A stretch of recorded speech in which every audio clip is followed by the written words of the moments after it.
on est ici à la Ferme Asile à Sion, en plein montage de l'exposition du photographe Olivier Levet, c'est parce que, précisément dans notre émission, on vous parle de photographie. Et on vous en montre un peu plus en toute fin d'émission. Aline Fournier.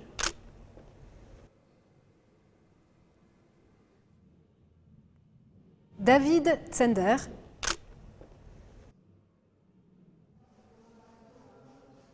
Gilbert Vogt.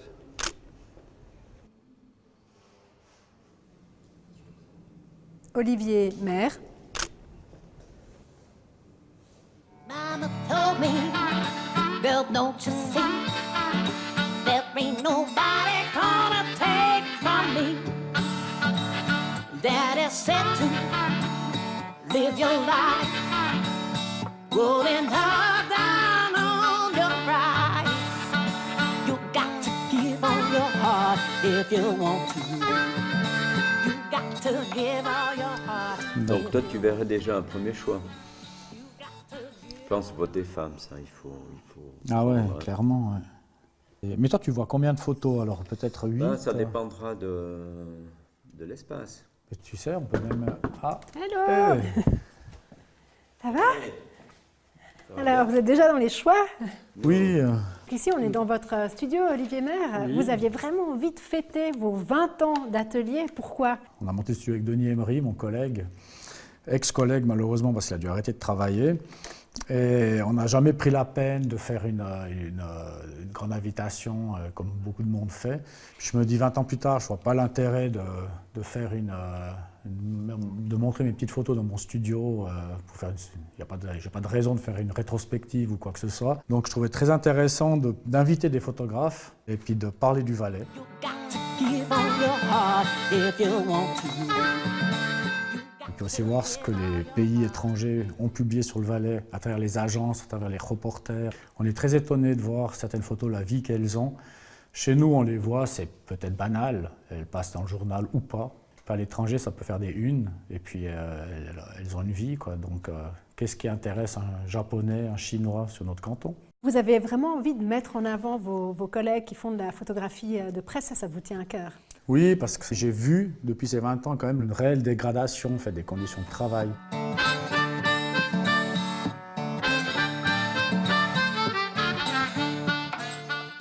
Par contre, les photographes valaisans, j'ai trouvé intéressant de leur montrer qu'ils nous montrent des images qu'ils ont faites à l'extérieur.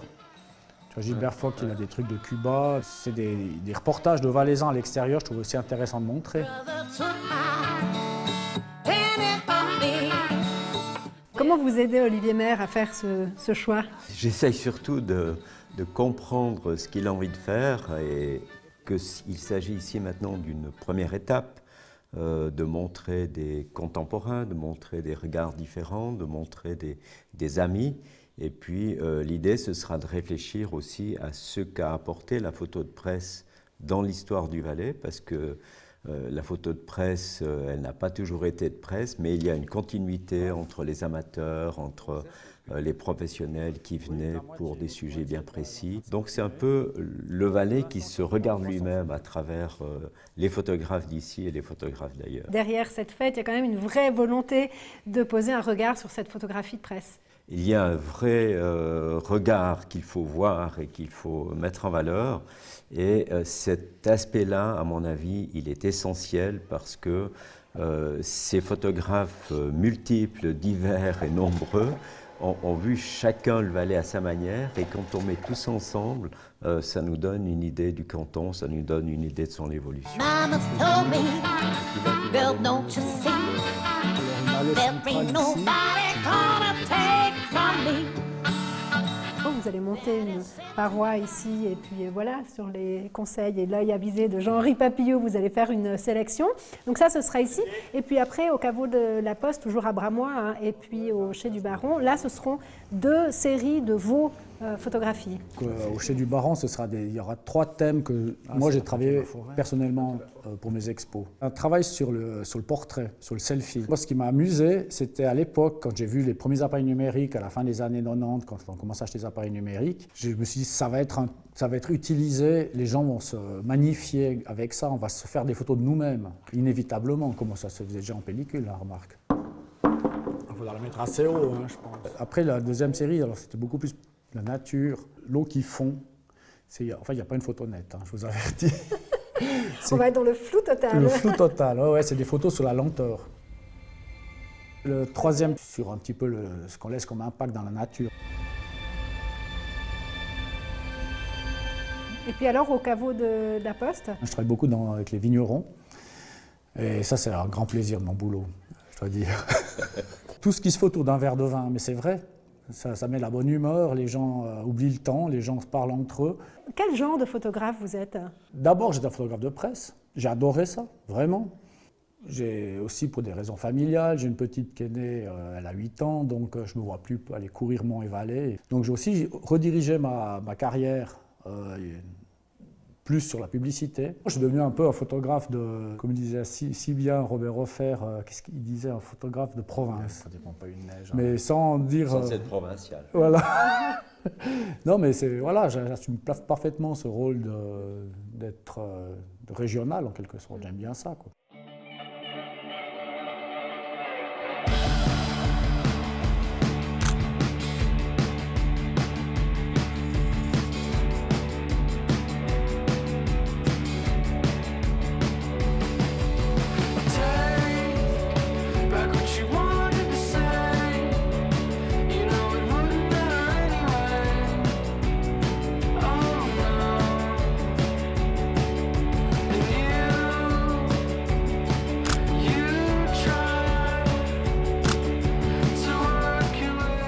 Vous êtes photographe depuis 10 ans, vous avez beaucoup travaillé pour des mandats commerciaux. Petit à petit, vous développez plutôt des projets personnels. Pourquoi cette évolution en fait? Alors en tout temps, j'ai eu des projets personnels, même quand j'avais des mandats commerciaux. Je pense que j'ai trouvé un bon équilibre. Dans les mandats commerciaux, il y a de très belles choses, de très belles découvertes, mais il y a beaucoup de conformisme, d'adaptation qui ne représente pas forcément ce que je ressens ou ce que je pense. Et puis je pouvais un peu me défouler, entre guillemets, dans les mandats plus personnels, notamment par rapport à l'image de la femme. Et puis en fait, pendant, je pense, 5 ou 6 ans, j'ai fait les deux en même temps. Et je me suis vraiment épuisée. Je suis arrivée à un état où c'était plus possible, où je fais de la photo 7 sur 7, j'avais aucune vie privée. C'est un peu le problème quand c'est une passion, on ne sait pas s'arrêter. Et du coup, j'ai dû prendre une décision radicale de couper en quelque part. D'abord, j'ai coupé dans les projets personnels. C'est vite devenu impossible, j'avais vraiment besoin de temps pour m'exprimer. Et donc, j'ai coupé dans les mandats commerciaux. Je suis partie habiter dans un chalet relativement isolé, très loin de la montagne. J'ai coupé tous les frais courants non nécessaires, donc je n'avais même pas de connexion Internet, par exemple. C'est une vie qui va très bien pour l'activité artistique. Donc énormément de remise en question, de nettoyage, mais c'est une vie trop stressante pour continuer à arriver à assumer cette activité commerciale. C'est l'éclairage là, il est super cru, c'est génial.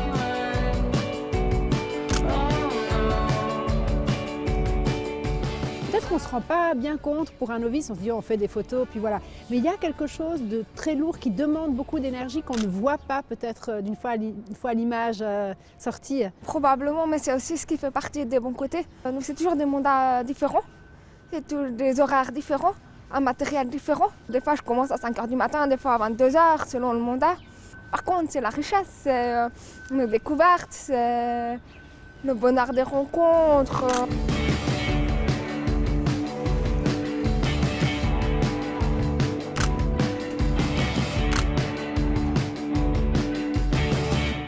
Dans les projets personnels, il y en a 2 en ce moment, Trace et un projet sur la nudité. Alors Trace, là vous êtes aussi parti à l'étranger et vous allez bientôt sortir un deuxième ouvrage d'images. J'ai quand même fait 6 mois entre la Corse et la Belgique. Je rentrais avec une certaine quantité de photos qu'il a fallu décompter et digérer avant de faire une sélection harmonieuse.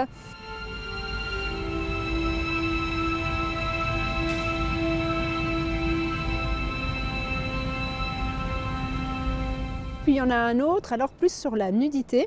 Vous avez évoqué tout à l'heure la place de la femme, hein, qui est assez importante. Dans ces projets-là, c'est pas que la femme, pas que le nu. C'est assez complexe, mais c'est dans cette idée, avant la recivilisation, peut-être pour parler de vous, d'aller trouver qui on est, de se mettre à nu. Je pense que c'est en réaction à mes années dans la publicité, de s'accepter tel qu'on est, d'accepter l'image qu'on renvoie tel qu'on est surtout. Et vraiment de la réalité brute. Et c'est un travail enrichissant, profond, qui se fait avec les femmes et les hommes d'ailleurs. Que du coup, ça va encore plus trancher en fait avec la nudité parce que du coup, il va y avoir l'objet de mon genre qui risque d'être exposé dans les photos. Super. Les femmes.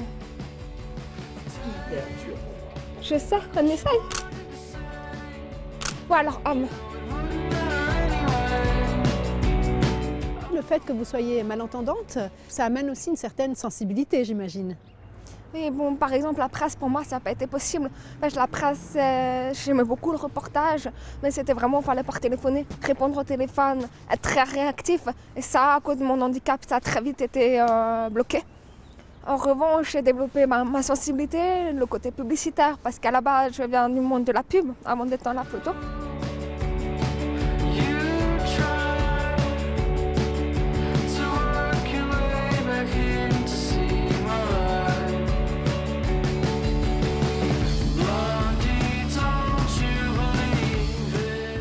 Là, on était donc au marché à Sion pour des images photographiques publicitaires. C'est des mandats que vous aimez encore assez bien. Énormément, oui, parce que ça allait très fort avec le Valais. Et plus j'avance, plus les mandats correspondent de plus en plus à ce que je ressens, à ce que je vis.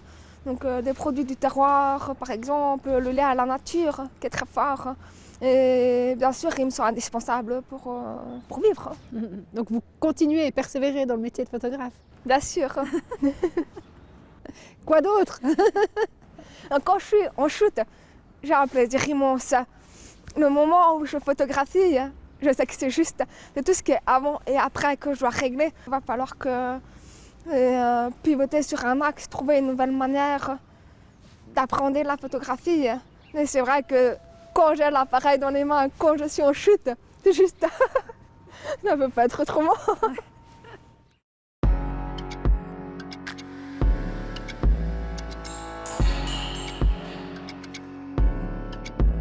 I forgot my pistol, I don't have my gun. When I shoot, I miss.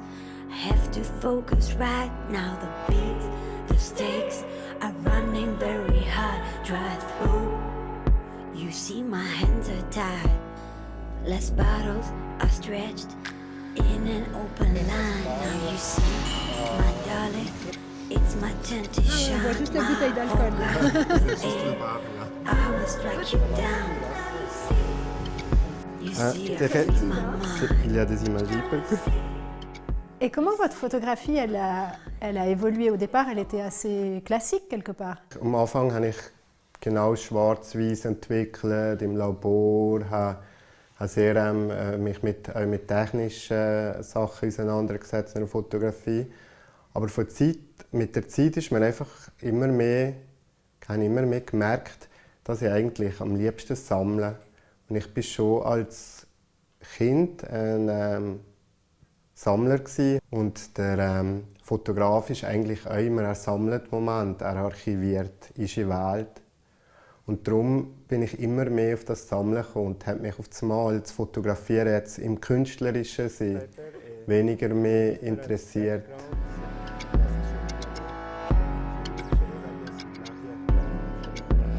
Random dogs are barking, the night is very hot. I see my reflection. Fotografie kann man nicht mehr gleich sehen wie vor der Digitalrevolution. Es hat eine extreme Veränderung gegeben und wir werden bombardiert täglich von Bildern. Und da frage ich mich ja als Künstler, wieso soll ich eigentlich noch Bilder produzieren, wenn es schon mal so viel gibt? Ich sehe das Internet als eine riesige Quelle an Inspiration, wo ich meine Arbeiten finde. Mich interessiert halt auch soziologische Themen, das heißt, wie Menschen sich repräsentieren mit der Fotografie. Und darum komme ich da an Arbeiten dran, die ich jetzt selber nicht hätte fotografiert, aber dadurch auf einmal so wie Entdeckungen mache, wie ein Goldsucher. Und spannend ist, dass das immer sehr viel auch mit mir selbst zu tun hat. Wir sammeln ja nicht aus Milliarden von Bildern ein Bild, das nicht wirklich mit einem selbst zu tun hat.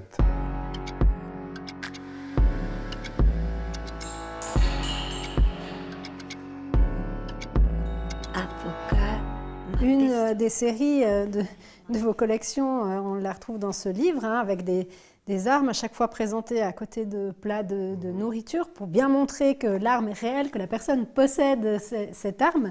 Ici, vous les avez aussi regroupées. Das ist eigentlich die erste Arbeit, die ich gemacht habe, rein vom Internet Bilder zu sammeln. Und da bin ich so auf einen Blog gestoßen oder das Forum von Waffenfreaks, wo einer eben sein Essen und seine Waffen fotografiert hat. Da habe ich mit tiefer immer mehr Bilder gesucht und gefunden. Also, am Schluss habe ich über 90 Bilder gekauft. Ich habe so wie das geändert, in verschiedene Kategorien geteilt, in Fleisch, in Suppe, in Dessert. Also eigentlich der Blick, der geht wie umgedreht auf das Essen anstatt auf die Waffen. Diese Arbeit habe ich einem Freund, der mit 16 ist verstorben, gewidmet. Wegen einer Waffe. Also es ist auch etwas sehr Persönliches. Ich rede halt eben mit Bildern von anderen über ganz persönliche Sachen. Ja.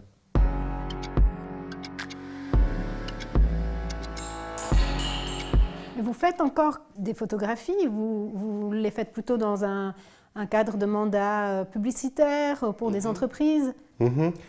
Nicht publizitär. Also ich finde, der Fotograf hat eine grosse Verantwortung. Ich nehme nicht alle Jobs an, weil ich finde, es ist so wichtig, welche Bilder dass man heutzutage in die Welt setzt. Weil es können auf einmal so viele Menschen sehen und ich habe da schon einen politischen Gedanken, dass ich nicht will, Bilder produzieren, wo andere zu etwas verführen, wo ich nicht dahinter stehen kann. Und ja, ich mache Aufträge, Reportagen für Magazine oder Porträts, ganz verschiedene Sachen, die ich einfach auch als Geldjob sozusagen mache.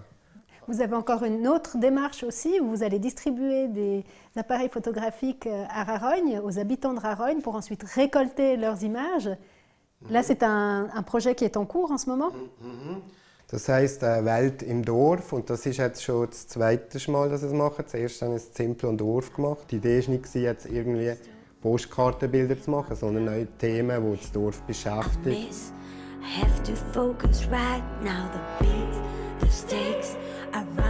Vous enseignez également à des enfants la notion de lecture d'images. Est-ce que c'est vraiment important aujourd'hui dans ce monde où on est vraiment constamment confronté à des images, de former déjà leur œil pour lire ces images qui peuvent être manipulées, voire carrément mensongères des fois? Das ist sehr wichtig, weil wir leben eben in einer Welt, wo wir ständig von Bildern bombardiert werden und dass Kinder lernen, Bilder zu lesen, das sehe ich auch als Mission für mein Wesen als Fotograf. Ich glaube, dass auch die Analphabeten von der Zukunft sind, die Bilder nicht lesen können.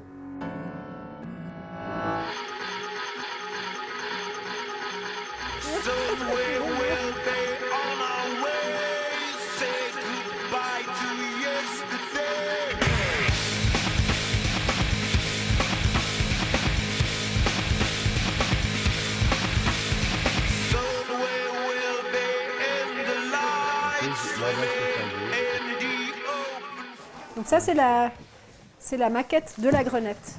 Oui, ça c'est la maquette de la galerie.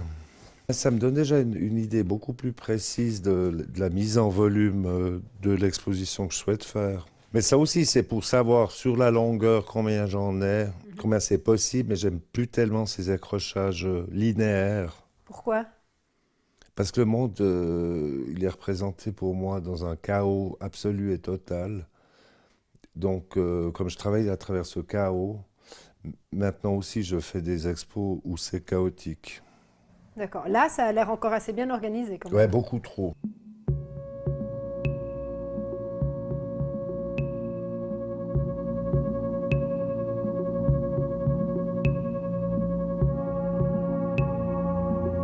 il y a l'idée chaque fois d'avoir aussi, non seulement dans ce chaos, des oppositions. Ah oui, oui, bien Hein, entendu. ça, c'est oui, oui, c'est oui. essentiel. Mais il y a une forme d'harmonie dans les chaos, hein. Charlie Chaplin disait que du chaos, une étoile naissait. Eh ben voilà, Donc ça me rend heureux.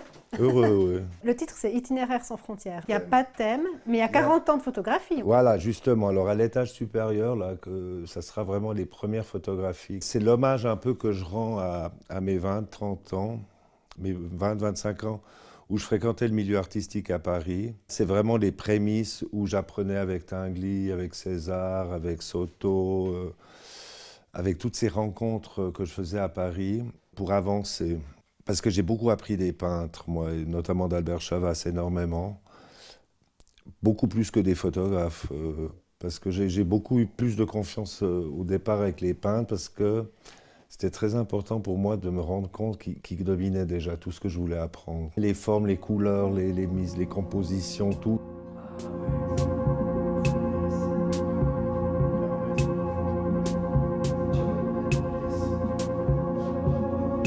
C'était l'audace et la naïveté de mes 20 ans. Ouais, hein. c'est ça.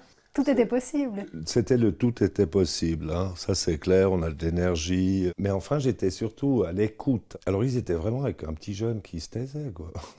Je crois que la discrétion, c'est très important de l'avoir, notamment dans la photographie que je fais aujourd'hui. Alors je suis physiquement plutôt présent, mais d'une certaine manière, les gens, très rapidement, ils ne me voient plus, quoi.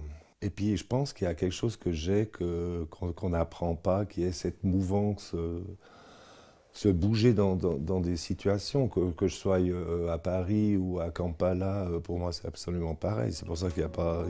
Pas de frontières. Il n'y a pas de frontières.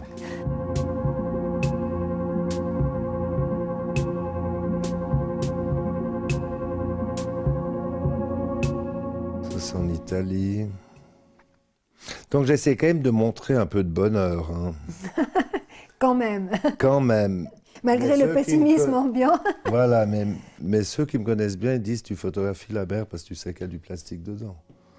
Et c'est vrai Ils ou n'ont pas tort, Ils ouais, n'ont bien pas sûr. tort.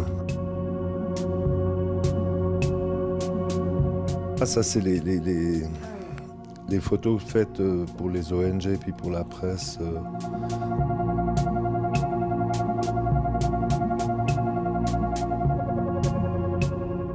Moi, je cherche pas, je trouve. Donc, c'est en marchant, d'un coup, pouf, il y a une relation qui se passe. Moi, il y a des images que j'ai faites sans regarder tellement c'était rapide.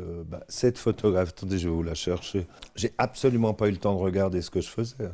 Et pour moi, elle symbolise absolument tout. Tout, hein. ouais, elle est incroyable. Puis là, on est sur une frontière, en plus, on est à la douane de Genève.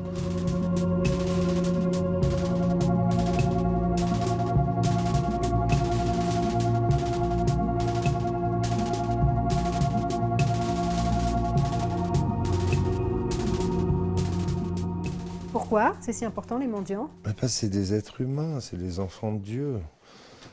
On est tous enfants de Dieu. Bah justement. Il paraît. Non, moi c'est important parce que la plupart ils se sentent invisibles. Alors là, ce que j'aime bien dans le choix, justement la nature du choix, c'est qu'il y a l'œil du curateur. De Benoît Anti. Parce que moi, de retourner dans 40 ans de photographie, c'est retourner dans 40 ans de souvenirs, c'est 40 ans d'émotions, 40 ans de ceci, où on cherche une image dans un de ces classeurs, et puis on se rend compte qu'on ne va pas à l'image, qu'on est déjà en train de regarder une autre. J'ai dit, il faut qu'une fois, je puisse montrer tout, mélanger, qu'il n'y ait pas de thématique. On n'est pas au Proche-Orient, on n'est pas là, on n'est pas là, on est là, ici, maintenant, partout en même temps. Dans le monde. Ouais. Sur cette même terre. Voilà, il faut faire des choix, il y aura déjà beaucoup de photographies, certains vous diront qu'il y en aura trop. Oui, de toute façon, on ne peut pas toujours tout faire juste, hein, comme on veut, quoi. Bon, peut-être même que le juste, il n'existe pas, parce qu'il y a toujours cette notion de regard, de toute façon. Trier, c'est déjà poser un regard. C'est gentil ce que vous dites.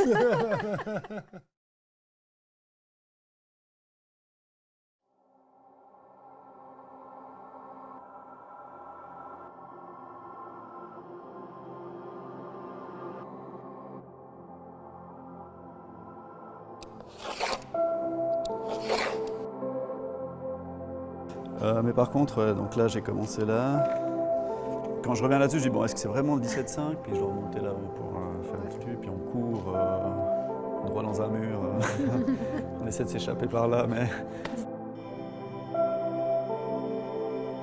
Donc c'est assez marrant, ça fait un sentiment de vitesse, un peu, enfin de flux d'eau qui coule. Si on arrive à rajouter de chaque côté en chaque angle.